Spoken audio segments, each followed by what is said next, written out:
Wonderful. Good morning, everyone, and welcome to the program.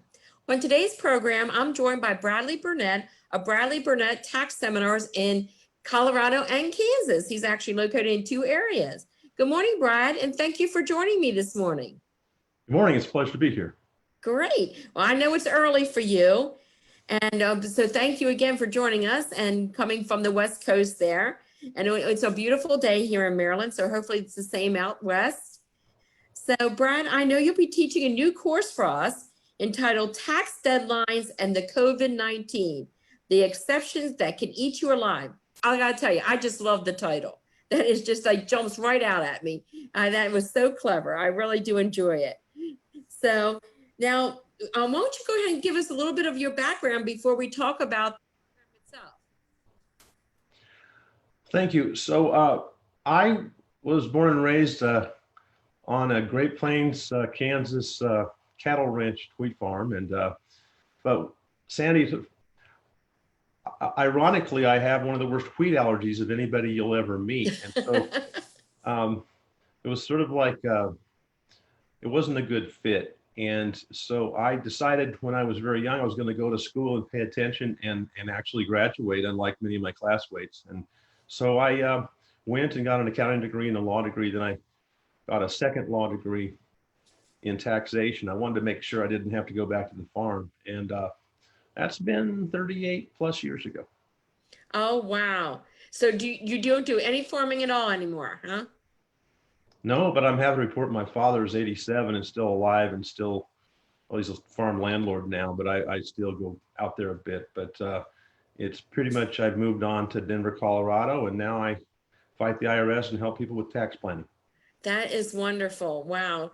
That is great. Well, I know being out here in Carroll County in Maryland, the farm is, it's hard work, but both are hard work. Being a farmer as well, being an accountant, as well as an attorney is all hard work. So I understand all the challenges that you are facing.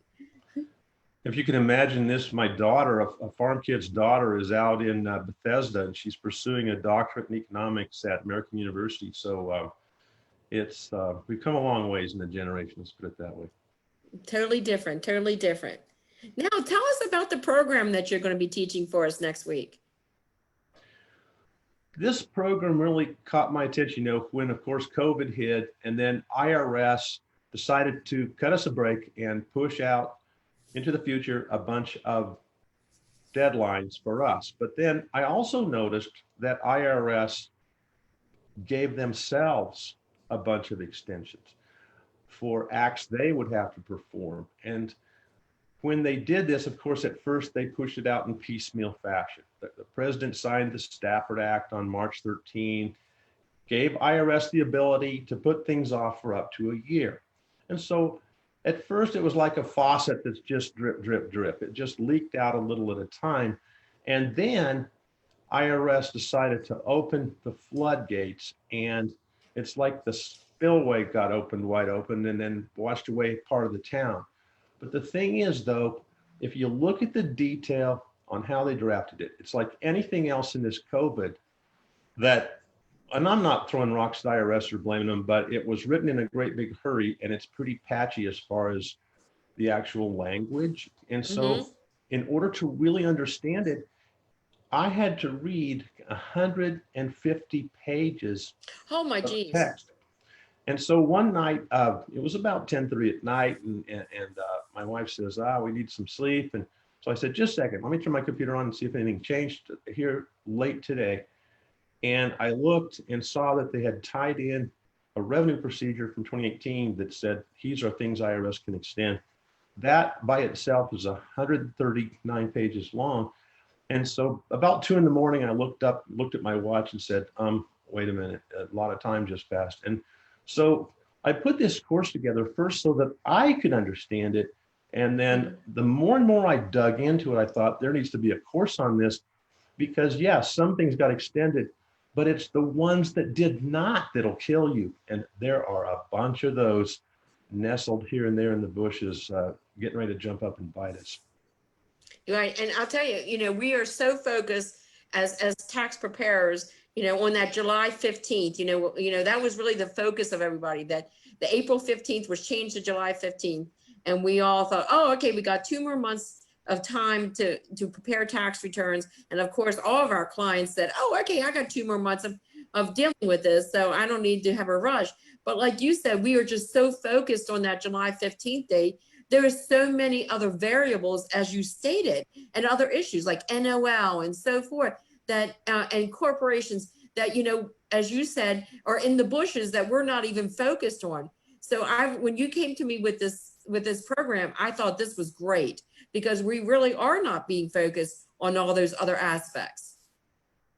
That's true. So you mentioned NOLs. I mean, the whole thing here is getting cash as quickly as possible for a company. And so what you have to do to carry back NOLs under the law that passed, the CARES Act, that shuffled the deck dramatically.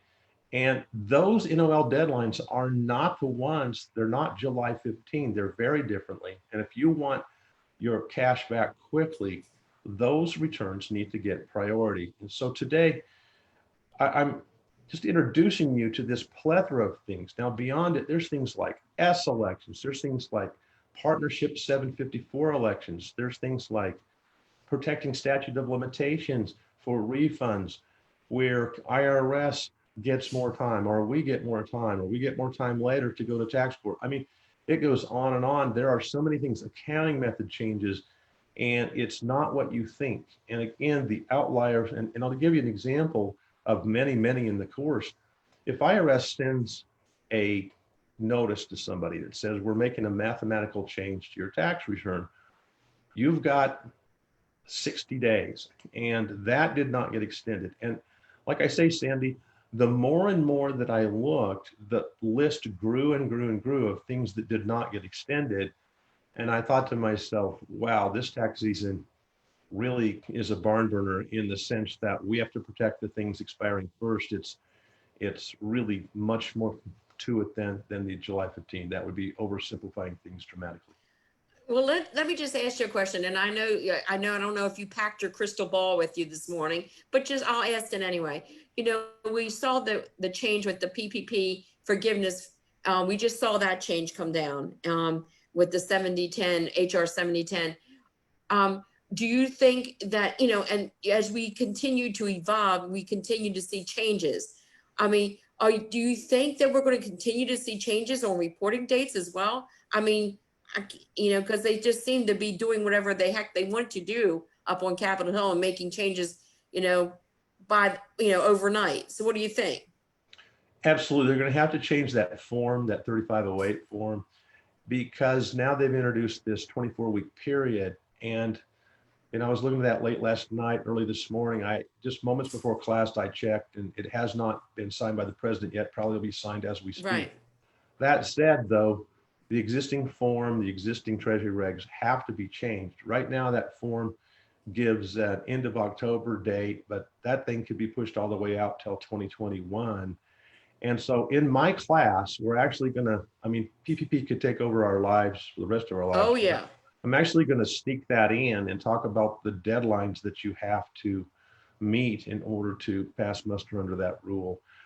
So interestingly, that the more I look at it, the more that many taxpayers that scrambled to meet the 8-week period, if they get a good result, they're just going to want to tie that down and push that application out quickly, because it could be a whole lot harder to meet the now deferred December 31st deadline for PPP forgiveness. To me, that looks as treacherous as trying to cram everything into the 8 weeks that we've been focused on so far.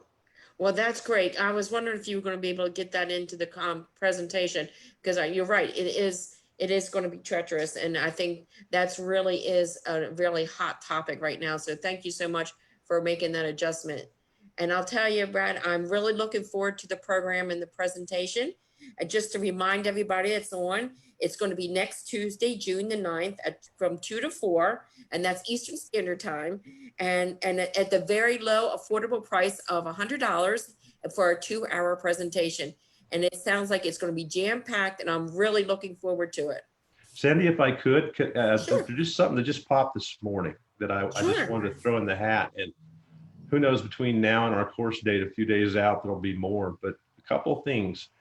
We're still waiting on IRS for like-kind exchange guidance. And right now, of course, who wants to go out there in your mask and try to replace property? It looks like that we may get till July 15, but if IRS cuts us a break and pushes out some FAQs like they promised, that we'll get 120 days. That can make a huge difference on like-kind exchanges. The thing that popped this morning was dealing with qualified opportunity zones. And what they did, they came out and said, okay, look, we're going to clarify this and we're going to give you more time than you thought you had.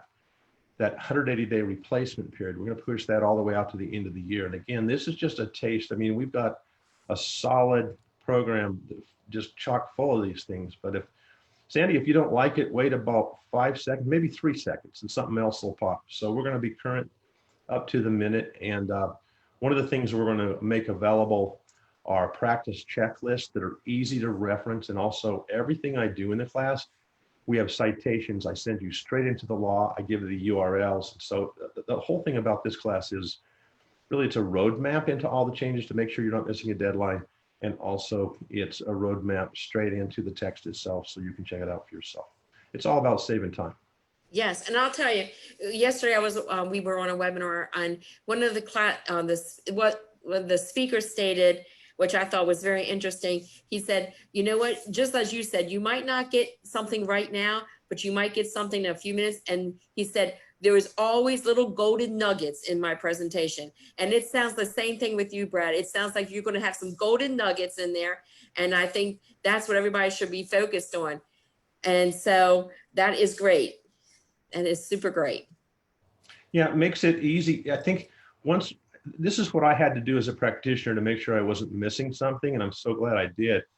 Once we get the framework and the thinking process down on the extensions and deadlines, then when things do pop that are new, it's easy to slide them in. But if you're on the outside looking in of the structure of these extensions or what was not extension, then it's like drowning in quicksand or something like that. Yes. Well, thank you again this morning, Brad. I know you have to hop off because you have another class that you're going to be teaching.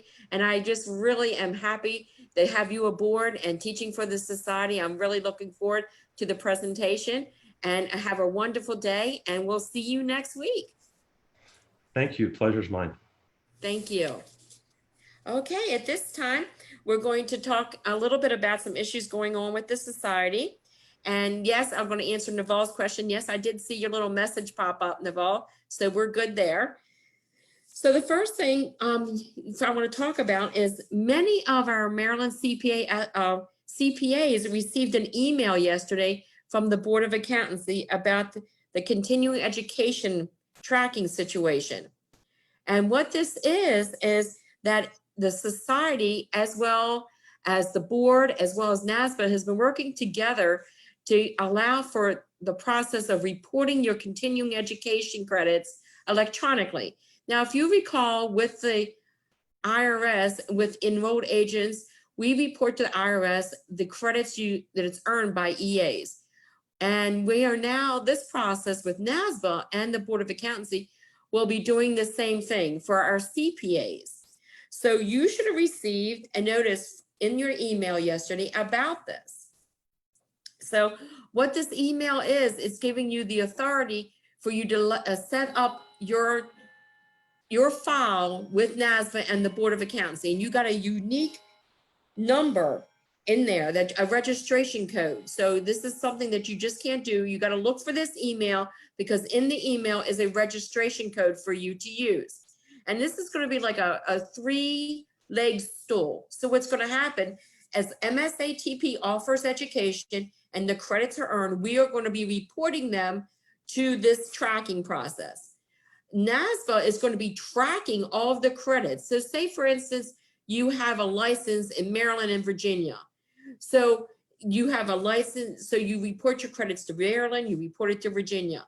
Well, what will happen here, this will keep it like a bank of all the credits earned, no matter where, in whatever state you did it in, as well as other opportunities. Say you wrote an article, say you earned credit through the peer review process. All this is going to be banked in your account. And so when you do your reporting or your is in the state, the Board of Accountancy, you will send in your report saying that I have completed all my CPE.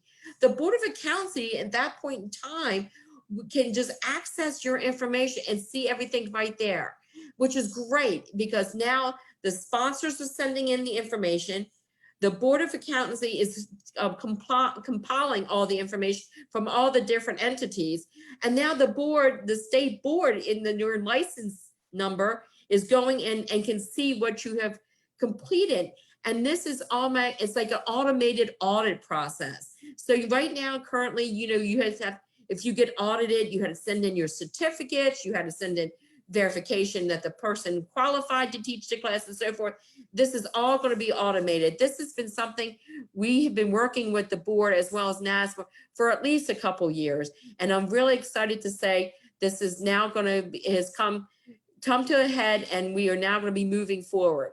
So we will be collecting all this information. So I'm really looking forward to this, and just keep an eye out for that email. Remember, if you're a Maryland CPA, you should have received an email yesterday from the Board of Accountancy with your number. So make sure you do that process. It's going to be a lot easier for you. It's going to be totally automated, and it'll help you do that whole process in keeping all your records concerning your CPEs. Now, also next week, I'm excited to announce that we're going to be doing a virtual happy hour. Yes, that's what we're doing, a virtual wine and happy hour. It's going to be on June the 11th from 3:30 to 4:30. And we're working with the Rocklands Farm Winery. And that's down there in Montgomery County. And what we're going to be doing in that hour, Rocklands is having a representative join us and do a wine tasting, a virtual wine tasting. I'm telling you, I'm really excited about this. I mean, this is, all the trends and moving forward and all the different changes that we're making because of the COVID-19. I mean, this is going to be interesting. I'm really looking forward to see how this works out. So what we're going to do when you register, and it's no cost to register, you just join us for networking and wine tasting. And all we ask you to do is once you join, that you reach out to Rocklands Winery and you order the 3 wines that we're going to be using during the wine tasting, as you can see them there. And I'm really excited about this, and I'm looking forward to it. And also the great part of it, if you're located in Montgomery County or DC, you can have your wine delivered to you at no charge. They have free delivery for the Montgomery County and DC residents, and it comes right to your door. So I gotta tell you, I'll be honest, I ordered mine yesterday. It's all ready. I ordered it yesterday, and I've already got notification. It's on its way, and it's scheduled for delivery today. Now, I don't want you to wait till one day before the event. So if this is something that you would love to join us on, it's next Thursday, June 11th. Just make sure you get signed up today and get your wine ordered so you have in plenty of time for the virtual happy hour. And I'm going to tell you, I'm really just looking forward to see all of our old and new friends. And so we can do a little bit of networking at the same time. So mark your calendar, make sure you're able to join us. Also next week, a delegation of us will be attending the Eastern Regional Conference with NASFA. And what this consists of, usually this is a live conference throughout the country that all the different boards of accountancy as well as sponsors attend to hear about what's going on with the CPA profession. This year, they moved it to a virtual platform, and it's going to be next week. And so what they're going to be addressing at this year's conference is going to be about the COVID-19, the evolution of the CPA, and the initiative that's moving forward concerning that, as well as some proposed changes to the UAA. So these are very, very important topics that I know our members will be very interested in. And because of that, our next week's program will be addressing what we learned during this Eastern Regional Conference. So I'm going to be joined with a couple of my fellow board members. It'll be Ellen and Barbara and Bill will be joining me. And we're going to be talking about what we're going to be learning during the conference, the virtual conference next week. So this is something you don't want to miss. And I definitely want to mark your calendar and make sure that you plan to attend our Facebook Live program next week. So, and with that, I want to say everyone have a wonderful day. Have a great weekend. And once again, be kind to one another and we will see you next week.